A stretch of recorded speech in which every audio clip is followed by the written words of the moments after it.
Good morning everyone. Ito po ang inyong lingkod, si Pastor Ruel Camia po mula po dito sa Winnipeg, Manitoba, Canada para po sa ating pag-aaral ng salita ng Diyos ngayon pong umaga. Welcome po sa Tinig ng Pag-asa. Ang ating pong pag-aaral ngayon ay pagpapatuloy pa rin ng ating talakayan sa series na ating sinimulan, ang The Parables of the Lord Jesus Christ. Ngayon pong araw na ito ng Lunes, March 20, ano na ba ngayon? I think it's March 23. Yan. So March 23 na po ngayon ng umaga at ang ating pong topic na sisimulan ay Parable about the King. No? So gaya po ng ating pinag-aaralan, may iba't ibang uri po ng categories ng parables at sa araw pong ito ay parables about the king ang ating tatalakayin. Ang pamagat ng ating pag-aaral ngayong umaga, the parable of the wedding banquet. At ito po ay matatagpuan sa mga talata ng aklat ni Matthew, chapter 22, beginning verse 1 hanggang 14. Medyo mahaba-habang basahin, samahan po ninyo ako sa mga talatang ating pag-aaralan. The parable of the wedding banquet. Jesus spoke to them in parables, saying, "The kingdom of heaven is like a king who prepared a wedding banquet for his son. He sent his servants to those who had been invited to the banquet to tell them to come, but they refused to come. Then he sent some more servants and said, 'Tell those who have been invited that I have prepared my dinner.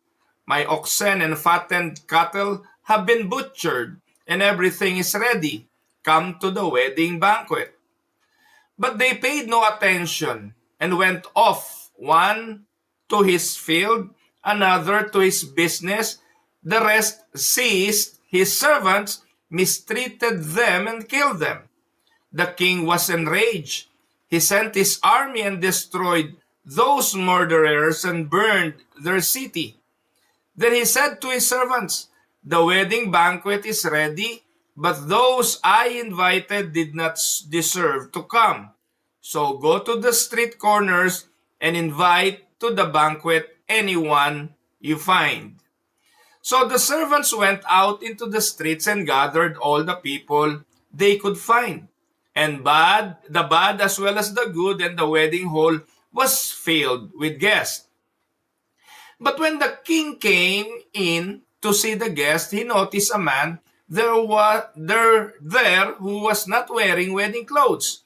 So he asked, 'How did you get in here without wedding clothes, friends?' The man was speechless. Then the king told the attendants, 'Tie him hand and foot and throw him outside into the darkness, where there will be weeping and gnashing of teeth. For many are invited, but few are chosen.'" Pagpalain nawa ng Panginoon ang pagkabasa at pagkadinig ng kanyang mga banal na salita na sa araw na ito'y ating pagbubulayan. Mga kapatid, ang parable na ito ay isa sa madalas ay nai-interpret ng marami ng mali. Nagbibigay ng maraming pakahulugan at maraming analogies tungkol dito. At ano nga ba ang tunay na kahulugan nito? Mahalagang makita natin ang kahulugan ng parable sa lente na ginamit ng Panginoon at sa liwanag ng kanyang pagpapahayag. Tingnan muna po natin kung anong theme ng parable of the wedding banquet. Ang theme ng parable na ito, many hear the gospel's invitation, but only those clothed in Christ are truly saved. Mga minamahal kong mga kapatid, there is something joyful about wedding. Marahil kayong mga nakikinig sa akin nakasaksi na, nakadalo na, o marahil yung iba'y naka-experience pa ng kasalan at ikasal. At ang kasalan para sa lahat na hindi pa nakakaranas nito ay isa sa pinakamasayang sandali, lalo na kung ang ikakasal ay totoong nagmamahalan. It is a day full of celebration, a day full of love. It is full of preparation and honor. Sa wedding, Hindi lang naman yung mag-asawa ang ikakasal ang sentro, kundi maging ang kanilang mga magulang, matalik na kaibigan at mga panauhin. Kaya when you receive a wedding invitation, it is a privilege, pribilehiyo, sapagkat madalas yung mag-asawa pinipili lang nila ang mahalagang mga tao na gusto nilang makasama sa kanilang kasalan. So once you get an invitation, you are being welcomed into a special moment. Mahalagang pagkakataon na daluhan sapagkat kinikilala ka na mahalagang panauhin. Sa passage na ating binasa, Jesus tells a parable about a wedding feast. Sabi ng talata, may isang hari na nag-imbita para sa kasalan ng kanyang anak. So this parable is not just about human wedding, but the parable speaks about the kingdom of God. So, ang parable na ito, mga kapatid, hindi lang naman pagkukwento ng Panginoon tungkol sa importansya ng kasal. Hindi lang naman yung importansya ng pagdalo sa kasalan. At kung titingnan natin sa ganung klase ng pagpapakahulugan, napakababaw ng ating interpretasyon. Mga minamahal na mga kapatid, tandaan, ang Panginoong Hesukristo, every time na nagsasalita ng parable, meron siyang gustong mensaheng ipahatid. At sa oras na ito, sa parable na ating binasa, He want to speak about the kingdom of God. So the main message is simple but very serious. Ano po ang mensahe ng parable na ito? Pinakikita po ng parable na maraming mga tao ang makakarinig ng imbitasyon ng Ebanghelyo. Subalit, hindi lahat ay maliligtas. Hindi lahat ay tatanggap ng kaligtasan mula sa imbitasyon. Dahil ang katotohanan, mga kapatid, sa parable binanggit na mismo, some reject the invitation openly. Others appear to accept it but are not truly prepared. Ito po yung dalawang uri ng taong makikita natin sa parable. Una, yung tumanggi. Pangalawa, yung umaten. Pero both, yung tumanggi at yung dumalo, hindi lahat ay rather tatanggap na papapasukin at magiging kalugod-lugod sa imbitasyon. Some reject it openly, others appear to accept it but are not truly prepared. Merong mahalagang mensahe tayong dapat makita at ang unang dapat nating mapansin, hindi lahat ng dumadalo ay handa sa kanyang dinaluhan. Because if we are desiring to attend, we will be ready. We will be prepared to attend the feast. Kaya this parable is a warning against 1, rejecting Christ, and 2, pretending to belong to Him. Tandaan natin, wala namang makakaloko sa Diyos eh. Hindi naman natin siya mapaglalalangan.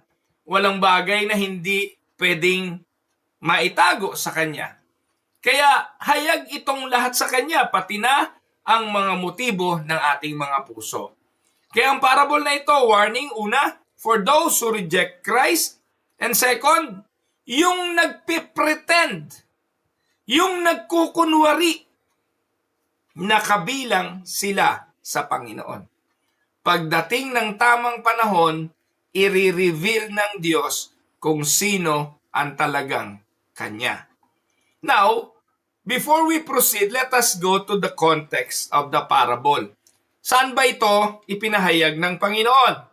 Gusto ko pong sabihin sa inyo na Jesus tells this parable saan? Sa Jerusalem. Kailan? Bago siya ipako sa krus. Jesus here is speaking directly to the religious leaders. Ang target, ang mensaheng ito para sa mga religious leaders. Those who knew the scriptures yet rejected the Savior. So, uulitin ko para lang maintindihan natin ang context. Ang parable na ito ng the wedding banquet ay ibinigay ni Jesus sa mga relihiyoso nung panahon na yon. Para ano? Para ipaunawa sa kanila ang kondisyon ng kanilang mga puso. So this parable exposes their hearts. They had the invitation. I'm referring to the religious leaders. And they had the knowledge, referring to the religious leaders.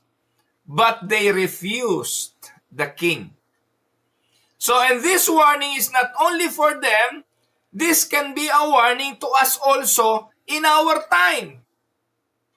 Baka kabilang tayo sa mga religious leader na kinakausap ng Panginoon na kunwari ay totoo kayo, kunwari ay dumadalo kayo sa banquet, and yet, hindi kayo ready. Walang kahandaan ng puso nyo. Para lubusan natin itong maintindihan, talakayin nating isa-isa ang mga talatang ating binasa. Sa mga talata, makikita natin, una, ang preparasyon ng paghahanda sa kasalan. Pero ang kasalang ito, mapapansin natin, people don't want to attend. They reject the invitation. The king prepares a wedding feast according to the verse. Bakit? Kasi yung kanyang anak ay ikakasal. Nagpadala siya ng invitasyon. Sa verse 2 and 3 ng Matthew 22, ganito ang ating mababasa. Ang kaharian daw ng langit, listen, Jesus is talking about heaven. Jesus is talking about the kingdom of heaven. Paano daw itutulad ang kaharian ng langit? Ang sabi ng Panginoong Hesus, katulad ito ng isang hari. Isang hari na naghanda para sa kanyang anak na ikakasal. Ang ginawa ng hari, nagpadala siya ng imbitasyon. Sinugo ang kanyang mga lingkod para doon sa mga iimbitahin sa wedding banquet at sabihin na sila'y imbitado. But what happens? They would not come. Ayon sa verse 3. They refuse to come. Yan ang term na ginamit sa New International Version. Yung mga in-invite, wala silang intensyong umattend. Even after repeated invitations, hindi lang isa eh. Alam niyo po ba yung RSVP? Respondo sovople. So, sa English daw yun, respond please. May invitation pero hindi sumagot, hindi tumugon. At yung iba naman tumugon, directly sinabi, hindi kami dadalo. So, some ignore it, others go back to their businesses, pero ang malupit dito, yung iba pinatay pa yung mensahero. Yung tagapagdala ng imbitasyon, hindi lang inignore, pinatay pa nila. Now, anong kahulugan ng parable na ito? At this point in time, ating makikita, this parable represents Israel's leaders rejecting Christ. Yung mga leader ng relihiyon, sila ang kausap ng Panginoon. Sila na iniimbitahan na dumalo sa wedding banquet ng kanyang anak. But, ano nangyari? They rejected the messenger. They even killed the messenger. And they said no to the invitation.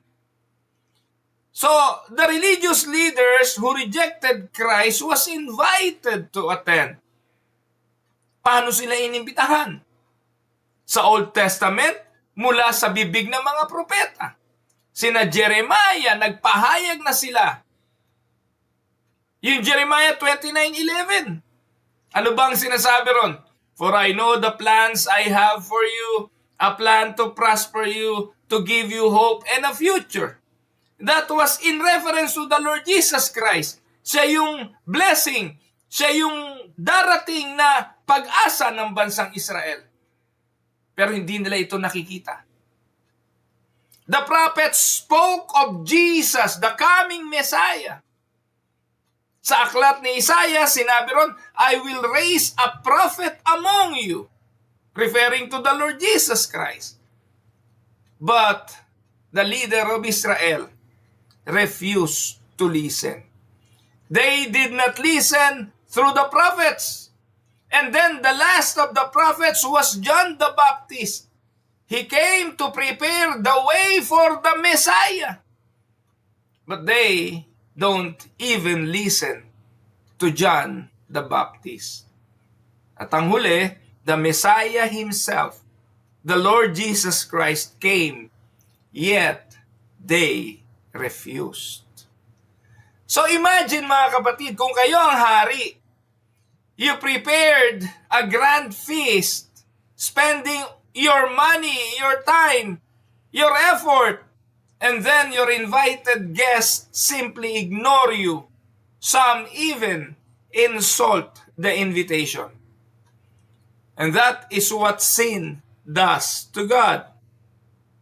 Ito ang ginawa ng kasalanan sa Diyos. It treats the invitation of God as unimportant. Tinatrato ng marami na ang imbitasyon ng Diyos ay hindi mahalaga. And today, many people do the same. They hear the gospel but they delay it. They are busy with their lives. They think maybe after or maybe later, but not today. But listen to me, my dear brothers and sisters. Rejecting Christ is not a small thing. Rejecting Christ is rebellion against the king's invitation. So ano ngayon ang ginawa ng king according sa parable? Sa parable natin, when the invitation was sent, resent, and was rejected by those invited guests, the king extend the invitation to some. So after the rejection, the king does something surprising. Ano yung ginawa ng hari? Mababasa natin sa Matthew 22:7-9. The king was enraged. Nagalit yung hari. Anong ginawa ng hari? Isinugo ng hari ang kanyang mga sundalo, ipinapatay yung mga murderers na pumatay sa kanyang mga mensahero. Pinasunog niya ang city. And then he said to his servants, the wedding banquet is ready. Ready na ang pagkain. But those I invited did not deserve to come. So ang gagawin ninyo sa verse 9, ang sabi, go to the street corners and invite to the banquet anyone you find. So ano pong mababasa natin? Ano makikita natin? Medyo malalim ng konti ang parable na ito. Nung tinanggihan ang unang pinagdalhan ng imbitasyon at pinatay pa yung messenger, nagalit ang hari, ipinapatay niya ang mga ito, ipinasunog ang kanilang mga bayan, and afterwards he said to the servants, go to the street corners, mag-imbita na lang kayo ng kahit sino, kumuha kayo ng mga tao at dalahin ninyo dito sa wedding feast ng aking anak. Now the invitation goes to the poor, the outcast, the unexpected people. Both bad and good were gathered. Now, anong kahulugan nito? Si Jesus at sa kanyang bibig mismo, nung siya'y naparito sa sanlibutan, sinabi ng Panginoong Jesus, ako'y naparito para sa bayang Israel. I came to my own people, but my people rejected me. Jerusalem, the Israel, the very people that he came to, rejected him. And that is the reason why he went to the Gentiles. Sa atin, di naman tayo Hudyo. Ikaw, ako, mga hintil tayo. Kaya we were invited to the feast, to come to Christ, to come to get to know Him as Lord and Savior. And Anong meaning nito? This shows the wideness of God's grace. The gospel is not only for those religious people like the Jewish people or the Pharisees and the scribes, not only to the moral people, not only to the respectable people, but it is now open for all sinners. That is why, and that is the reason why, the propagation of the gospel, evangelism, should be to all people. Dapat lahat makarinig. At lahat imbitahan na sumunod kay Kristo. Lahat ay imbitahang pumasok sa kaharian ng Diyos. And to illustrate this, think of a royal banquet open to street people, those who were never expected to enter such a place. That is the gospel. We are not invited because we deserve it. We are not invited because we are morally upright. We are not invited because we are religious. But we are invited because of the gracious love of God. We don't deserve anything from God. But we are invited because of God's gracious love. Kaya if we are going to apply this gives hope. May pag-asa ang lahat. May pag-asa ka, may pag-asa ako, may pag-asa yung mga iniimbitahan sa wedding feast. No one is too sinful to come. All people, according to the verse. No one is too far gone. But, listen to this. It also reminds us being invited is not the same as being accepted in the end. Ibang usapan yon. Lahat tayo inimbitahan pero hindi lahat ng inimbitahan tatanggapin. Makikita natin yon sa susunod na mga talata. Napakahalaga na kapag inimbitahan, mayroong kasuotang pangkasalan. Now, look at this. The story takes a serious turn. The king sees a man, nakapasok na ito. Ito yung natagpuan sa mga kanto-kanto, tinawag, pinatuloy, pinapasok sa wedding banquet. Nung nakita ito ng hari, tinanong niya ito. Mababasa natin yan sa verse 12. Ang sabi niya, how did you get in here? Siguro kung sasagot yung lalaki, inimbitahan ako eh. Wala naman akong planong pumunta rito eh. Pero nandun ako sa kanto, sabi may kainan dito, may wedding dito, tumuloy ako. Maybe that is his argument. But the king asked, how did you get in here without wedding clothes? Yung lalaki, hindi siya nakasalita, mga kapatid eh.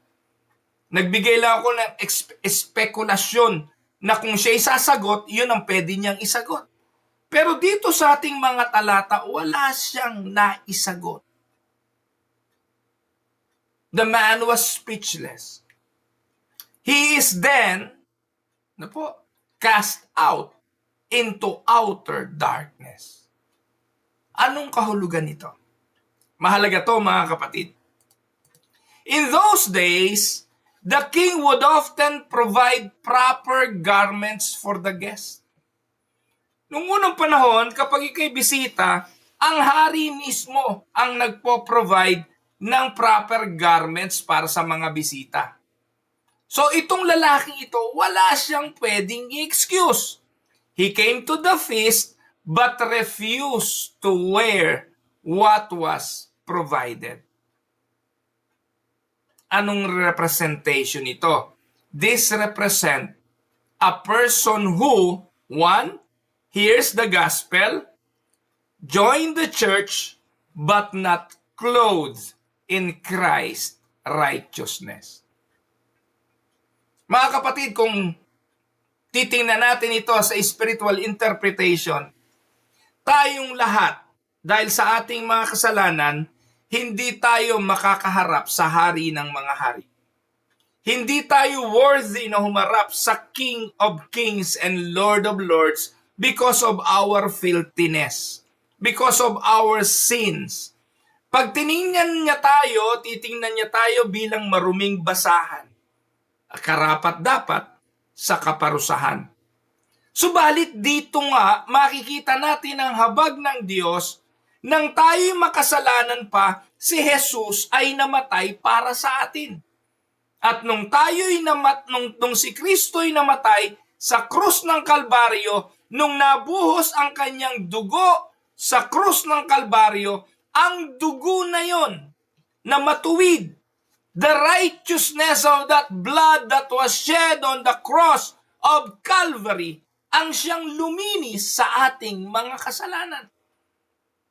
Sa pamamagitan ng kamatayang yon, tayo ay nagkaroon ng buhay sa espiritual. Ibinihis natin ang kanyang wedding garments. The righteousness of Christ. Ibinihis natin yon. And that will make us ready to join the banquet. Nilinis na tayo, ibinigay natin sa kanya ang ating mga kasalanan sa pamamagitan ng ating pagsisisi nito.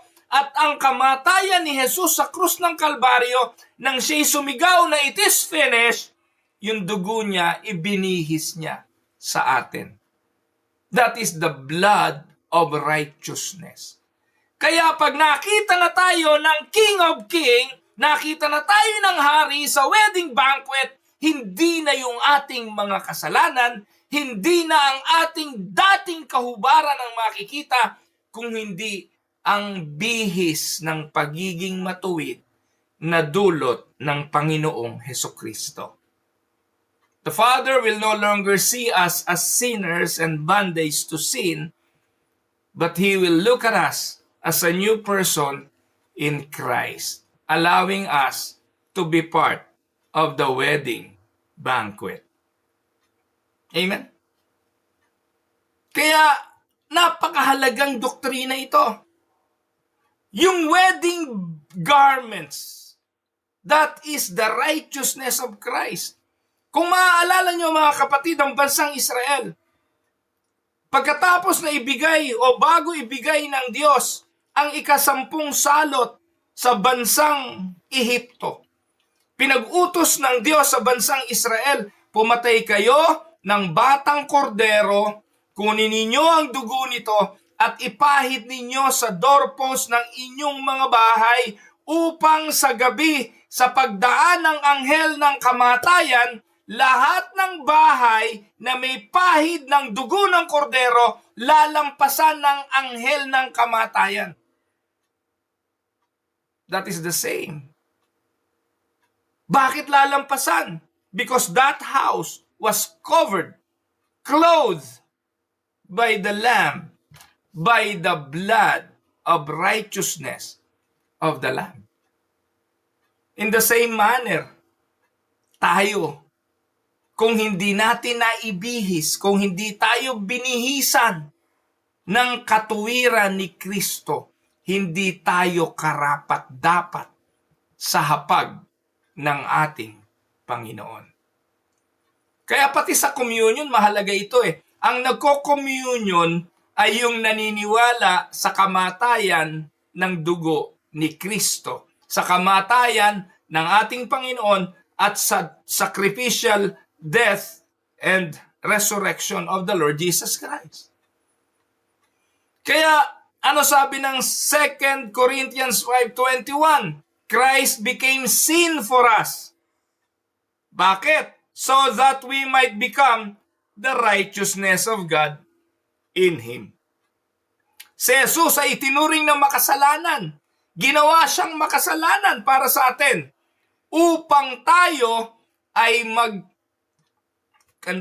magkamit ng kanyang righteousness. Yang 2 Corinthians 5:21 ang maliwanag na paliwanag niya. We cannot stand before God in our good works. We cannot stand before God in our religion. We cannot stand before God with our morality. We must be clothed in Christ. with His righteousness. Amen, mga kapatid. It is like being invited to a formal royal event but refusing to wear the proper attire provided by the king and insisting on wearing our dirty clothes. That is what self-righteousness looks like before God. Amen? Kaya kung i-apply natin ito, makinig po kayo, kung i-apply natin ito sa ating mga buhay ngayon, it is possible to attend church, to serve in the ministry, to know your Bible, yet still not be truly saved.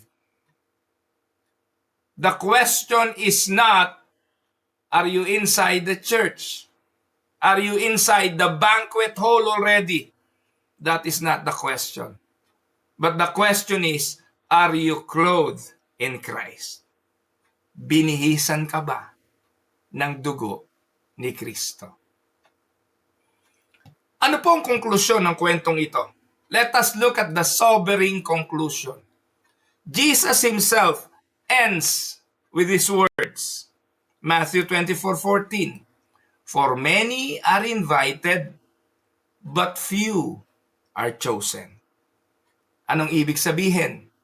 The call is the gospel invitation. It goes out to many. The chosen are those whom God saves by His grace. And this is the doctrine of election. Salvation is not based on human effort or based on mere response.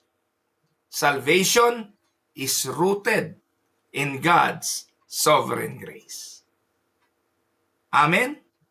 Now, ano ang biblical emphasis natin dito? 1.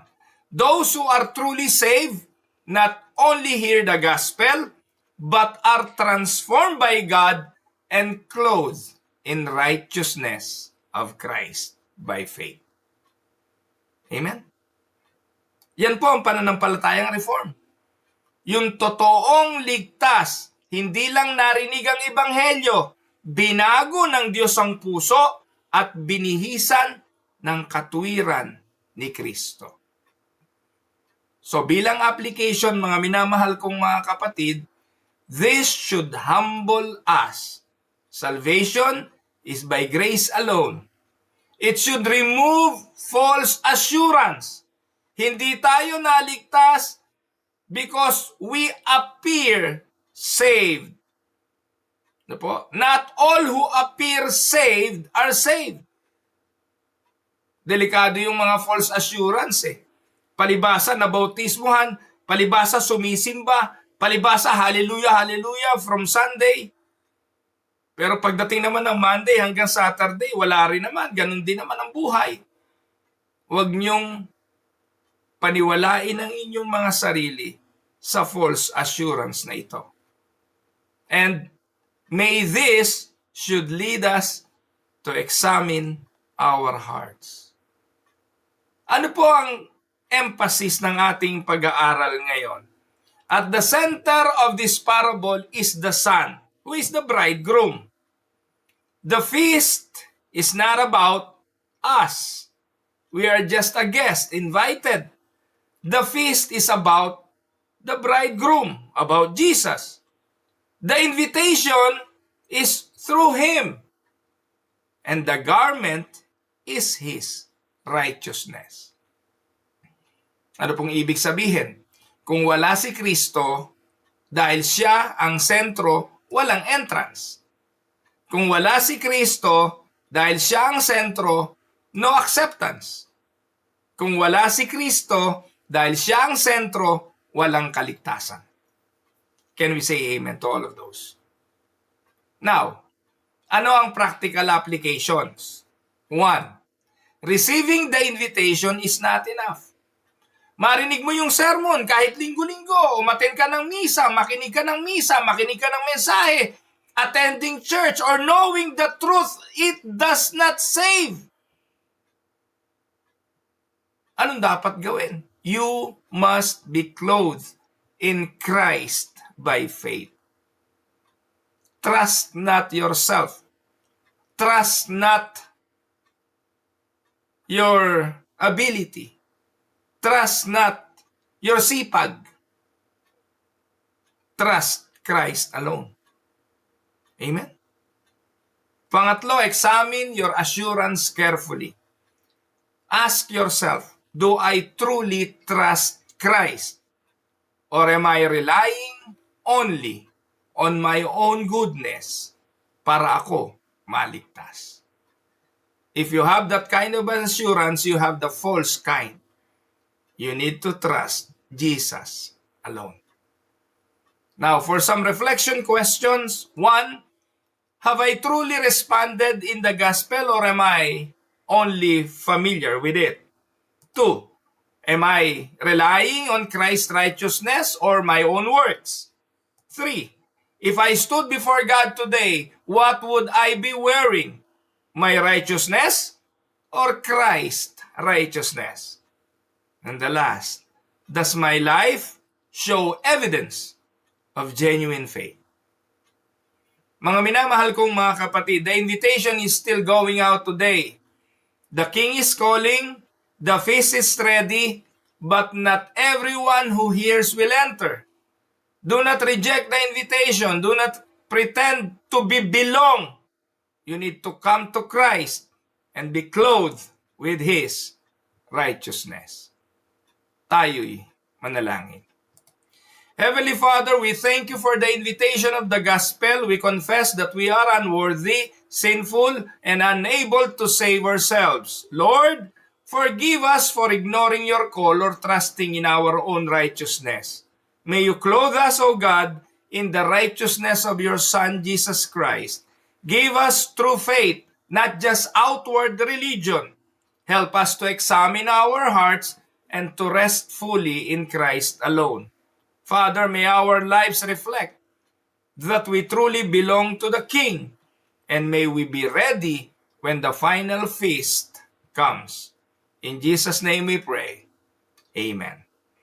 Ito po ang inyong lingkod, si Pastor Ruel Camia po, mula po dito sa Winnipeg, Manitoba, Canada, para sa pag-aaral ng salita ng Diyos ngayong umaga. Welcome po sa Tinig ng Pag-asa. God bless everyone.